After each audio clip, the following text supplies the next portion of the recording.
Do you dare to trust your inner truth? Let me repeat that again. Do you dare to trust your inner truth?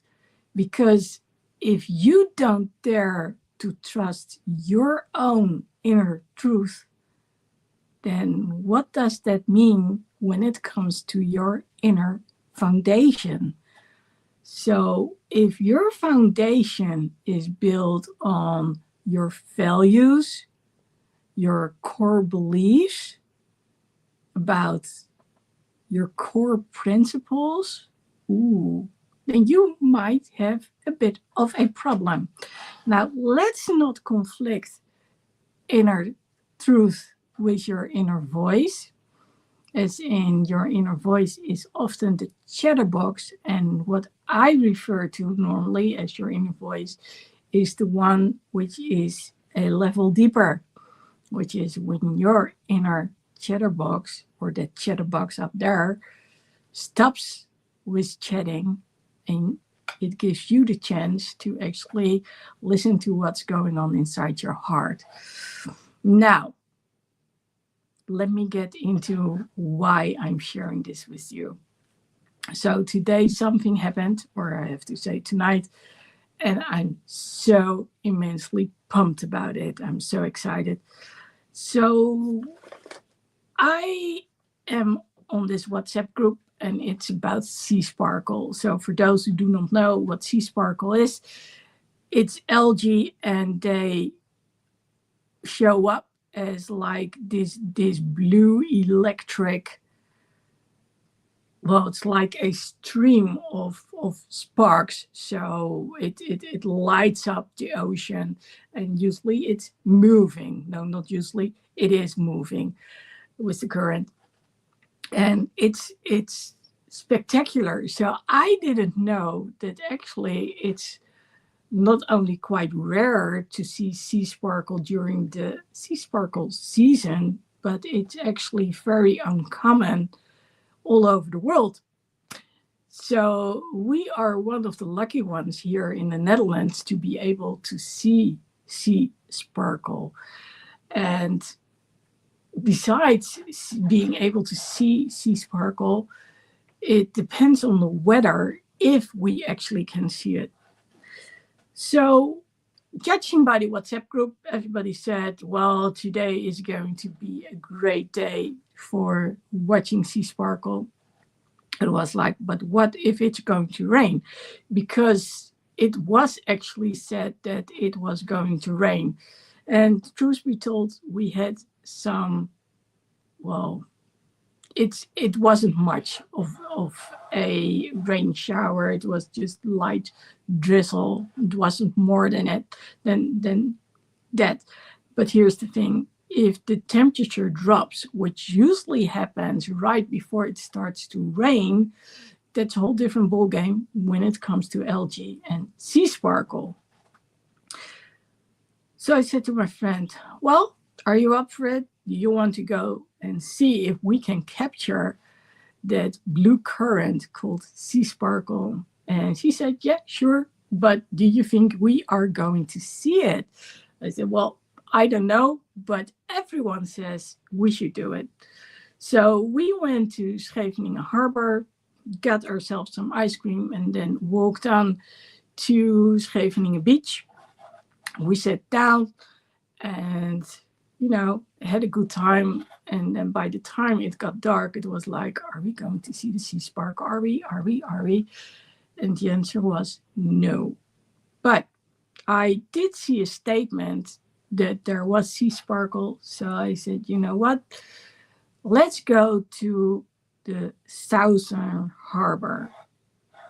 So we went there, and usually it's a location where you actually can get to witness sea sparkle because there are these big blocks of concrete and it needs to collapse into something in order to appear. So we went there and something interesting happened, something exciting, something I'm still like, whoa, did that happen? So I drove a number of circles before I figured out where I could actually park the car. When I did, I stepped out of the car. I had been walking earlier without crutches. And this time I was like, okay, I've done so much. Now I need to use the crutches. So I wasn't taking another step without them, especially when it's dark and I cannot see what's going on the ground. So if it's flat or not. So I parked the car. We stepped out and there was this white van next to us. And I was like, okay. And my friend was like, well, I'm not sure if I like this. And I was, oh, nothing wrong. Yeah, so we kept walking on. But the van stopped. And I already saw it had to do with the municipality. So I was like, okay, this is good. So it was sort of like the harbor master. He was in charge. And he said, do you want to have a ride to the end of the path, the end of the road? And I said, yeah, sure, I do. Well, it's not an actual road. It's like literally a path, which ends with well, I guess you can call it a light tower. It's either green or red. So we have the light tower with the turning light. And then there are two beacons. I guess it's beacon. So one is green, the other one is red. And I learned today that there are some extra white lights which needs to be aligned, just like there are some extra green lights which need to be aligned. And when they are, then you can safely go into the harbor. So here's this guy. And he asked me and I was like, yeah, sure. So I put my crutches in the back of the van and my friend and we jumped in. And this was where things get exciting. He started sharing so much about what was going on in the harbor, and actually not just in the harbor, but also the tunnels which are linked to the harbor. And that was quite new and exciting to me. And, I've always wanted to know what things were like when you come from the ocean and you enter the harbor. So how do you know where to get into the harbor? And what lights do actually lead other people? So it was like, is the light tower, the lighthouse, is that still something that is going to guide people, boats, into the harbor? And well, actually it is. So it's the first thing that tells them like, oh, you are here in the right spot. But then they need to navigate using the beacons, the light beacons. So the lighthouse, I've always been fascinated by it. And back in the days, I would actually go and walk that path down to the beacons. But, nowadays I can't do that anymore. So it was kind of cool that he drove us there. Now, he had asked us about the sea sparkle, or better said, why we went there. And we explained it was because of the sea sparkle. And I said, well, there's this guy here, and he is telling us that we need to go to this location. Does it ring a bell? So he looked at it and then he said, yeah, I know where this is. So we went to the other one, the northern harbor, and we went down that path. So instead of the green beacon, I was at the red beacon. And it was kind of fun to actually see how the three white lights were actually, now visible from the other side, just like the green lights and the other ones. And it was like, oh, okay, so this is how it works. But going from one place to the other, he shared so much with us and he showed us so much, and it was so immensely cool. Well, eventually we ended up at the beach, the location where we needed to go. So there was a pin drop. And when we got there, I said, hey, is the person who had posted this, is he here? And yes, he was. So he said, oh, you must be Lexi. I said, yes, I'm Lexi. And so that's when we got to enjoy the sea sparkle. Now, here's what's exciting. First of all, the one in charge of the harbor, he wasn't sure yet if there was going to be sea sparkle, but well, he saw it on the video, right? That was posted. So then the question became, okay, how much are we going to see and how's this going to work out? And something fascinating was visible. The sea sparkle wasn't only just showing in the ocean, in the water, it was actually showing up in the sand. And that was so immensely cool. So I could just take my crutch and then stomp on the sand. And actually I could see this. It was so cool. So every time I was like, boom. Well, of course, at some point the electricity, the current was gone. But yes, that was so amazing. So I had a little bit of a problem to actually get it on video, to capture it on there. When it came to pictures, there was no problem. But when it came to videos, because the air was already cooling down, it was a little bit harder. However, everyone did their best to run through the water. It was, and I did my best to capture it. I actually recorded an IG live. I think that faintly it was visible, but I do have some better footage. So later on, I will share that footage on Lady Lexi Speaks Up. So that's on Instagram. Now, why was this so exciting? It wasn't just because of the phenomenon, sea sparkle, and seeing it in the sand. So what it came down to was the sand was warm enough for the algae to still be alive. And that's apparently something very uncommon. It was also very exciting because here was this guy and he offered to take us down the path to see the beacons. And he actually, we got a complete tour and all these stories. And here's the thing. This is about trusting your inner truth. And I would also say the inner voice, but then not the chatterbox, but the one who tells you like, hey, this is it. Go do it. And well, my friend, she wasn't certain. So she was like, well, maybe we should go and head home. And I was like, no. We're going to do it. We are here anyway. So yes, we had to circle a few times before I found the entrance. But we found it.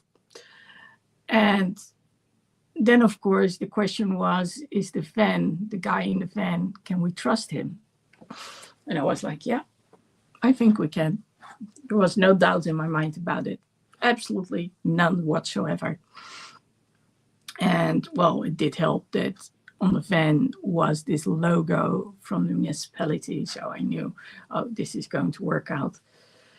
What I didn't know was how we had this instant connection. And later on, when we were at that little beach where the sea sparkle was still showing up, not just in the water, but also in the sand, that's when things became interesting because, as it turns out, he knows what it's like for people when they cannot just walk normally.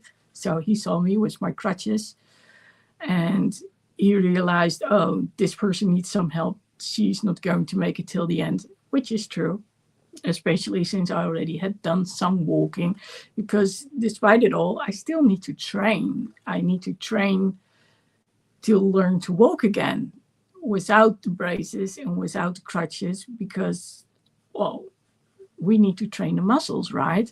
And I never know what's going to happen and it's going to fall apart again.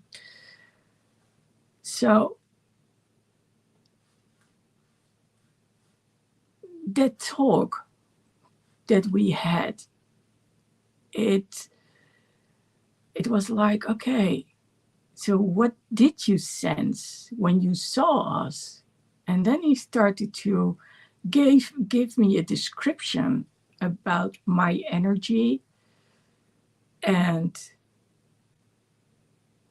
there was a mixture of how he described it. So if I say it correctly, it was sort of like parent-like, and then also he could notice the excitement of the inner kid, which was so cool. What surprised me was not just his description and that he actually picked up on energy and what we were radiating. But what surprised me was the confirmation I got when it comes to my mission. So at some point, I talked to him about perspective, the work that I do, guiding others so they have perspective again. And I also talked to him about neurodivergence. So I'm not sure exactly what led to this, but at some point he said, I relate to this. And he talked about ADD. And I was like, oh, then you know neurodivergence. And he knew. And then when we got to talk on, and he said he was a visual thinker, I was like, okay, so you know 5 languages? It was kind of funny because he said 4 because he didn't include Dutch. I've learned to actually include Dutch, and well, we know the same languages, which also makes sense. But judging by everything he had done up till now, it was like, you are probably creatively gifted. And he knew what I was talking about when I said so too. Being able to instantly connect, the trust being there, being able to ask all these questions about how does that work with the lighthouses, with those beacons? How do people know how they can enter the harbor? Does this also apply to tourists? He had all the answers. He also explained about sea sparkle and how that works. And I said, you know, I'm not going to get my feet wet in the water when there are algae because I'm allergic to algae. And he said, well, that's the right decision because I've had jerry cans with water just to make sure that someone actually, well, there was this huge allergic reaction that someone had. It was so interesting because he's got so many things he has to do. And it was all like, oh, this is cool, this is cool. And there was such a relatability. And I was like, well, if they have spot over there, I want to do it too. Of course, there's a big difference. He already did something along those lines, having to do with boats and also navigating boats into places. So that's, of course, a huge advantage. But he did understand, we did understand one another when we were talking about being understood and not being understood. So how it can be a curse to be neurodivergent, but it can also be a blessing in disguise. And like I said, we instantly connected because neurodivergents usually understand neurodivergence. So in case you're wondering what is she talking about, you've got neurodivergent, you've got neurotypical. Neurotypical is how people typically respond and perceive things. And neurodivergent is, well, it's different from what people typically experience and understand when someone says something to them, and also how they respond back.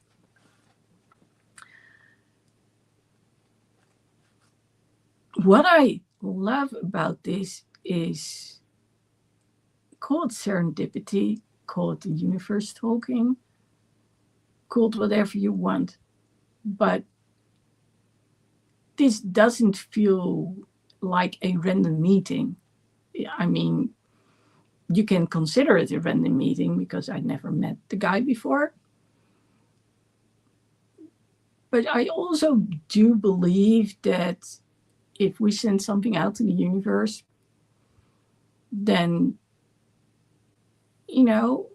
things get to align. I had a coach, and she said it beautifully. If you do not know what it is you want, how can you expect everything to line up for you? I was like, yeah, that makes sense. So, but yes, I've been talking about certain things related to what we need to learn earlier that day. And being followed by what happened next. So specifically this meeting, well, it was like, it needed to be like this. And going back to trusting your inner truth, why is it so important? Because what do we miss out on when we don't dare to trust our inner truth and our inner voice? And again, I'm not talking about the chatterbox. I'm talking about that inner voice which actually wants to come out. So first of all, let me share a little something with you. But let me ask this first. Have you ever experienced that moment that you felt like,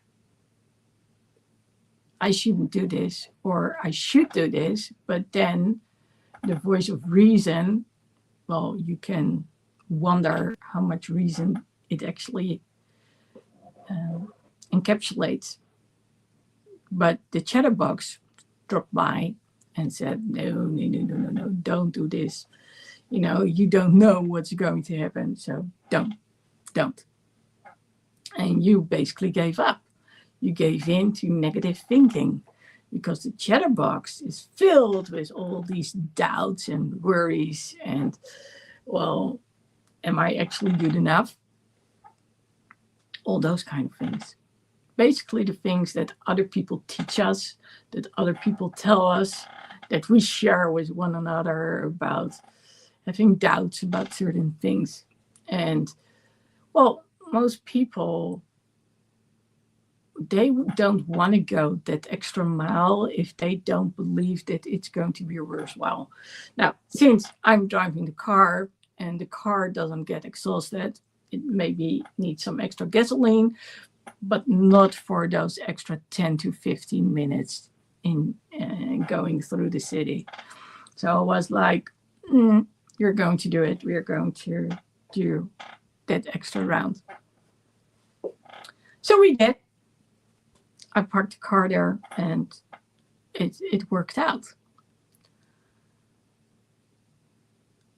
Now, getting back to the inner voice, the chatterbox, if you are prone to listening to the chatterbox, then chances are that you are not aligned with what you know to be true. Why? Because what you know to be true can be based on what other people are saying to you. So here's the thing. Can we make that distinction between experiences, between beliefs versus core values, and what we deep down know to be true and okay, deep down in our hearts.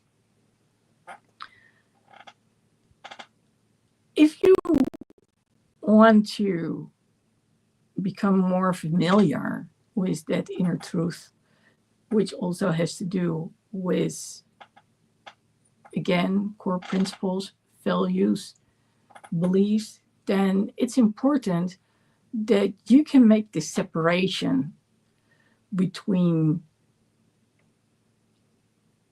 the chatterbox, so all the negative experiences and beliefs, versus what you actually know to be true. So what resonates with you on a deeper level. So we're not so much talking about wishes or those kind of things. We are talking about an inner knowing. An inner knowing where there's no doubt about certain things. And trust is rare. When we grow up, we do trust other people. But then when we get older and things happen, it's getting harder and harder. And actually, it can already be influenced by things happening when you're still in the womb. So how do you do it? Well, in order to silence the chatterbox, you want to make sure it gets bored. But we can also access what's on a deeper level by journaling. So by meditating, for instance, repeating a word like release meditation from Brendon Burchard, where you say release, release, release all over again, the chatterbox gets silenced. You can also count from 1 to 10, and kudos if you actually make it to 10, and then do another round where you can make it to 10. And it's okay if you only get to 3 and you have to start all over again. It's about the effort that you're putting into it. And chances are that suddenly things come to the surface, and that's okay too. So usually we say thank you and then just let it go. By journaling, things probably pop up too. So you can start by expressing what's on your mind, as in the beliefs or the doubts that you have.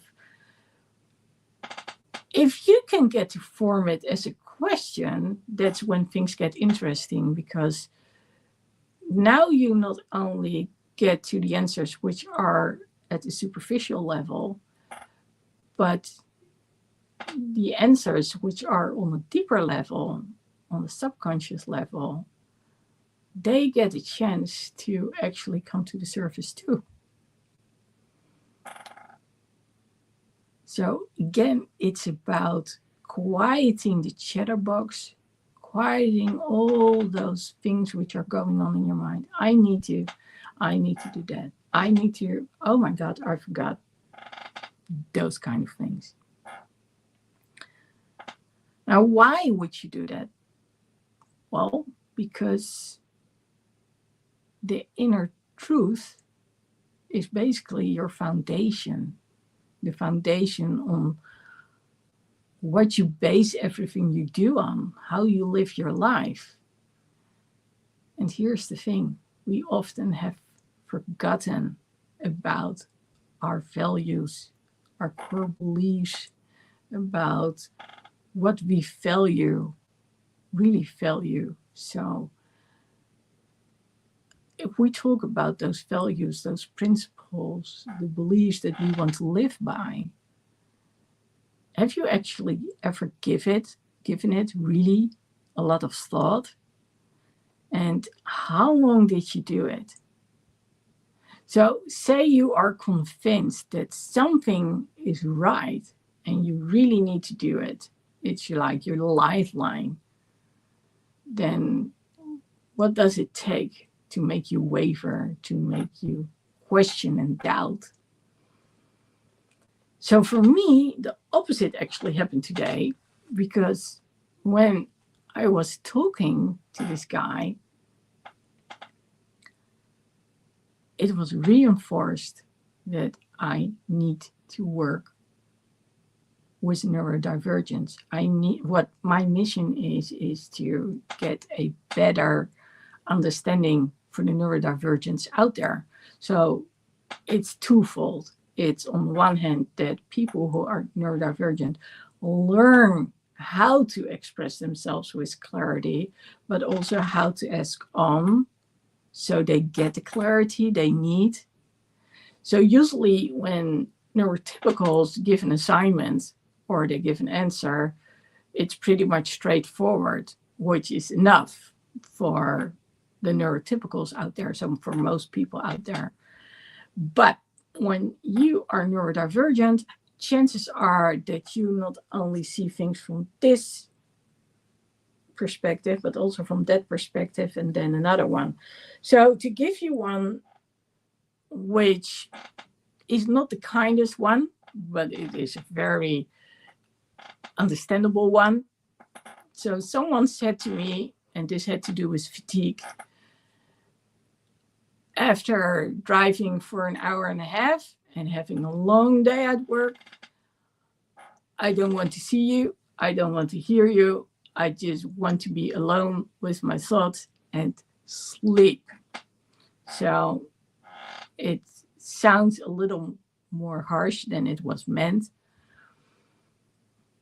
But here's the thing. The second thing was, if you want to play drums, then go ahead. I was like, those are two conflicting directives, because you don't want to hear me, but if I'm going to play drums, you are going to hear me. So, and that was said, I don't have a problem with you playing drums. It's not about those sounds. It's just, I want to stop thinking about anything at all.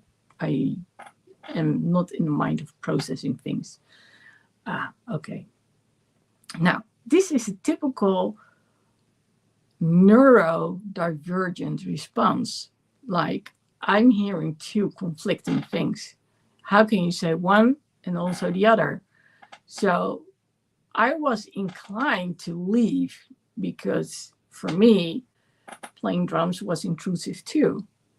But no, it wasn't. So I actually ended up playing like 2 hours. So I already had played for at least half an hour.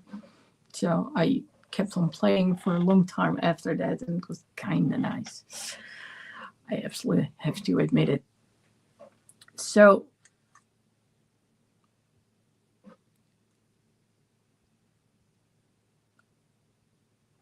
you probably have a better understanding now between what it's like to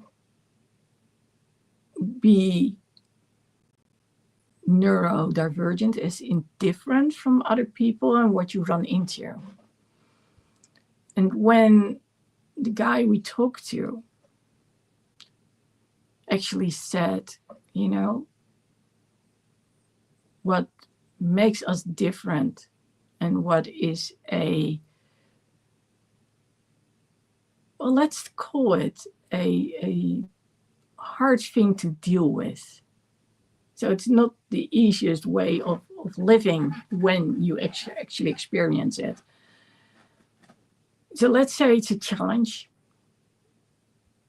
But he said it can also be a blessing. And that's true. Because what I told him is what I recognized on my end.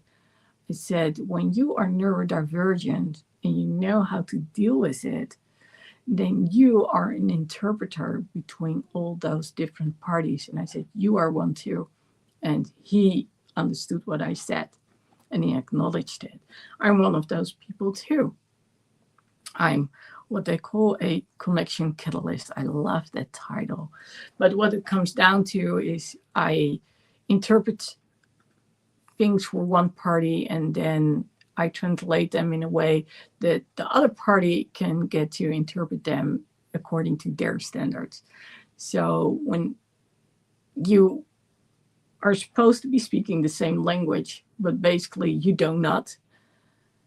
Sort of like when doctors use their own language and they talk to, let's say, ordinary human beings, and they're like, "Oh, what are you saying to me?" So instead of using the medical jargon, the medical words, it's so important that they say it in words that are understandable for people who don't have any experience in the medical field. That by itself already was amazing. But him showing us the sea sparkle, him helping me to walk on the rocks, which were kind of slippery the way it was, helping me out. It was, and showing us around, giving us the tour, but also making sure that we actually got to the place where we could actually see the sea sparkle. All those things combined, and answering so many questions I had for a while now. How amazing is that? How wonderful is that? And I can only say I feel so lucky. I feel so fortunate that there was someone out there who saw me walking, saw me having problems because I have the crutches, and thought, well, maybe I should help this person because she probably has some problems going there. Well, I stand out when I'm walking with crutches, not just because I'm walking with crutches, but there's actually a red light attached to each crutch. So you can see me walking in the dark. But still, that someone stops and asks you about it, that's actually quite uncommon. And the mere fact that it happened, well, it tells me something about human beings and, being seen, that there are still people out there who care for one another. And I thought that was the most amazing thing. And because he had some experience with other people, he knew that life wasn't easy for me, and actually what to joke around about it because of things which happen at the airport, And it was so easy to talk to him about all those kind of things. It was like, well, we were meant to run into one another. For me, it helped me because he drove us to places. But on the other hand, he had never seen sea sparkle in the sand. So he could explain to me what it meant. He could explain to me why normally you can see it. And that's why it was so interesting that it actually was visible. So it was kind of like a new phenomenon for him too. Now, I talked to you about why it's important, because we're talking about your inner truth, trusting your inner voice, your deeper inner voice, the one who knows, who's not limited by beliefs others tell you. And we have talked about a few ways you can actually get access to that inner truth. So by writing things down, like your values, your core principles, you can already figure out if you're in alignment with that feeling.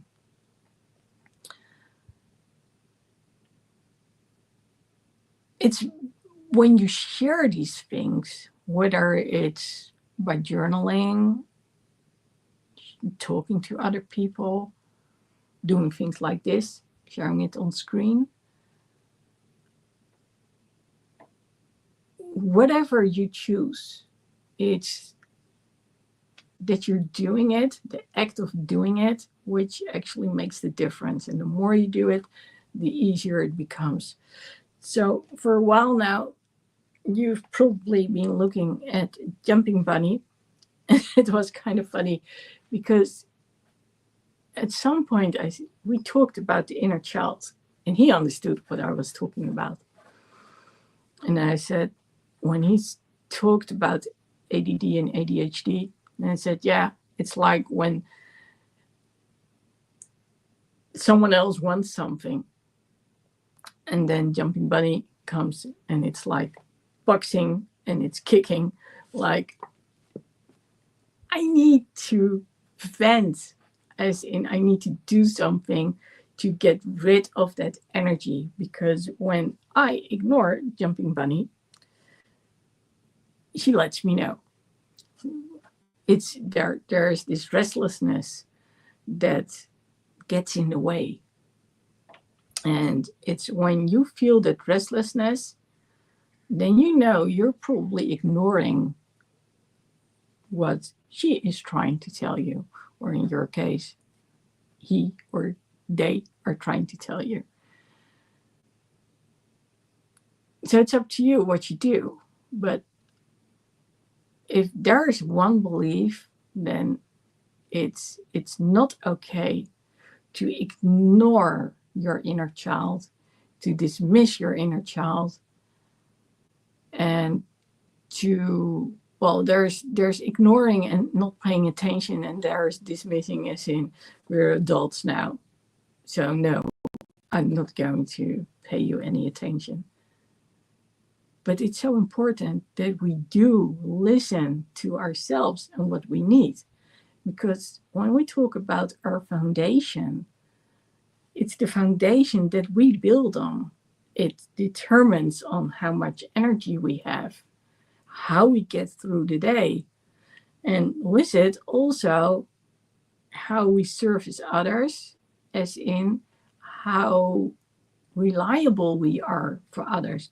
And especially when we are parents or we are leaders, we are in charge of whatever it is, then we need to be dependable.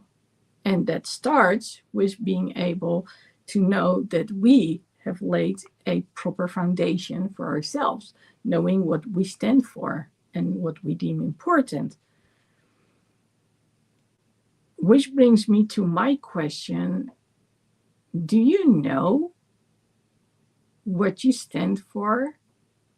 Do you know the kind of person that you would like to be for others?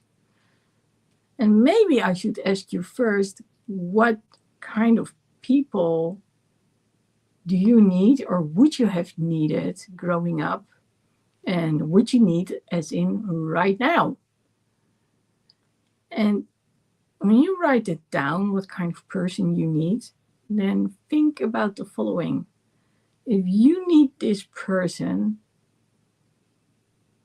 is there any chance that someone else might need you to step up as that person too? So the thing that you probably dislike the most, hearing it when growing up, how do you apply it yourself nowadays? So when you say, go figure it out yourself, as in leave me alone, then probably you were raised hearing, leave me alone, go figure it out yourself.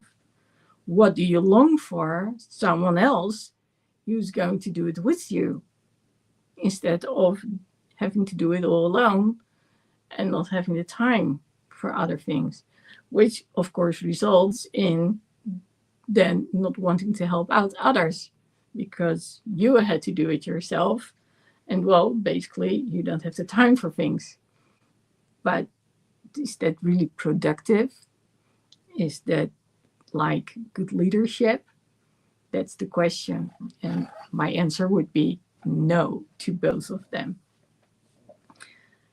I do understand, however, how hard it is to change. And well, if you're convinced that it's not going to work out and that you don't have the time, well, that's going to create a little tension. And taking it one step further, but what if you would actually spend some time on training others? What if you were going to look at the long run? Because usually when you say no, no, no, can't do, won't do, can't do, won't do, there's something else going on.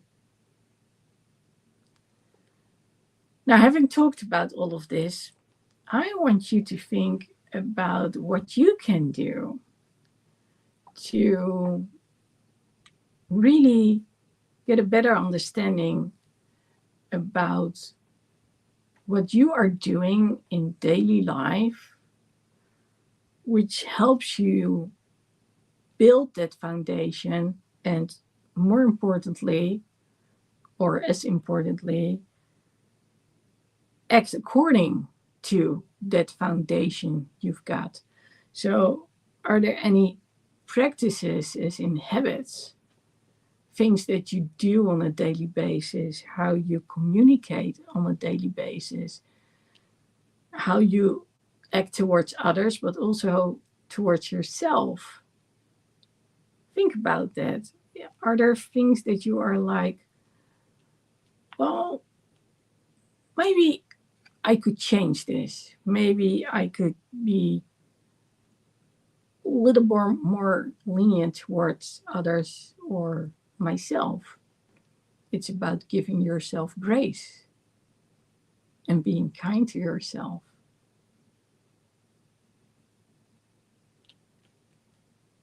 Can you do that?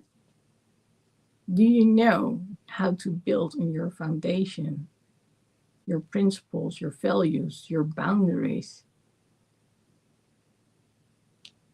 What habits do you need to build or do you need to improve? What practices do you need to apply? That's something you want to think about. Now, if you don't know where to start, my first thing is always talk to someone else. But here's the good news. I also have this challenge, which is called the Rewrite Your Inner Story Challenge. And it's a free challenge. You can go there by going to ladylexi.com/RYISC.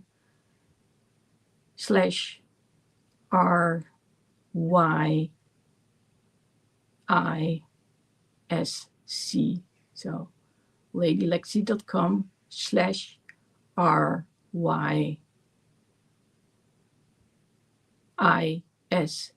Rewrite Your Inner Story Challenge.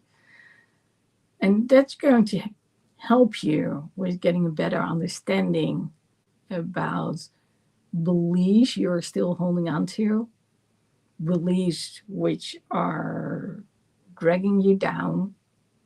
So the anchor is wrapped in all this garbage and things that are literally holding you back, beliefs often from others that you've adopted.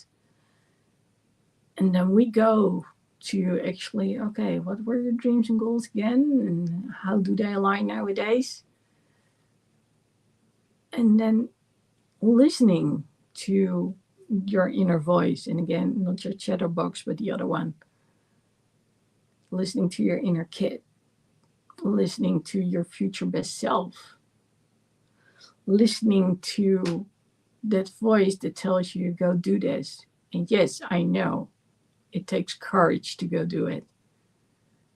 But then when you can do that, actually, when you become aware of what's not working for you and what actually might be working for you, and then taking the steps to actually committing to a better future for yourself and hence also for others, wouldn't that make life just wonderful?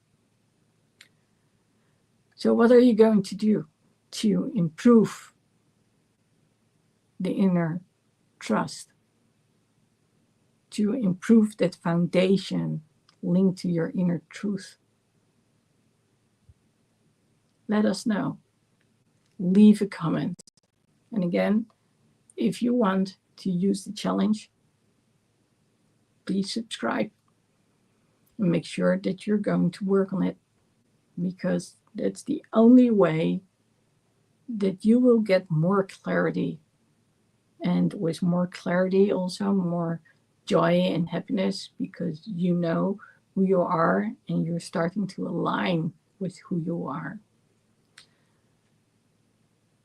Let me know what your thoughts are, and if you write them down, I can always get back to you and comment on it in a different life.